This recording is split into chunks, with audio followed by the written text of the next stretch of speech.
जय आदिवासी जय जोहार। मी एसी विशाल तुमच्यासाठी मार्गदर्शक माहिती आणलेली आहे। आदिवासींच्या धर्तीवर आल्यानंतर त्यांची खाण्यापिण्याची भांडी कशी होती। सामान्यतः आदिवासी समाजात खाण्यापिण्याची भांडी बनवण्यासाठी वापरल्या जाणाऱ्या काही साहित्यात खालील गोष्टींचा समावेश होतो।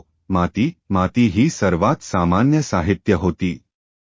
त्यापासून कुंडे, भांडे, कटोरे इत्यादी बनवले जात होते। लाकडापासून चमचे, थाली, भांडे इत्यादी बनवले जात होते। बांसपासून चमचे, टोपल्या इत्यादी बनवले जात होते। धातू, काही समाजात तांबे, पितळ इत्यादी धातूंची भांडीही वापरली जात होती। या भांड्यांची वैशिष्ट्ये: साधी रचना, ही भांडी साधारणतः साधी रचनेची असायची। स्थानिक साहित्यापासून बनवली जात, ही भांडी स्थानिक साहित्यापासूनच बनवली जात असल्याने ती पर्यावरणपूरक असायची। कलात्मक नक्षीकाम, काही भांड्यांवर कलात्मक नक्षीकाम केलेले असायचे। दैनंदिन जीवनात उपयोगी, ही भांडी दैनंदिन जीवनात अन्न शिजवण्यासाठी, पाणी साठवण्यासाठी आणि अन्न खाण्यासाठी वापरली जात होती।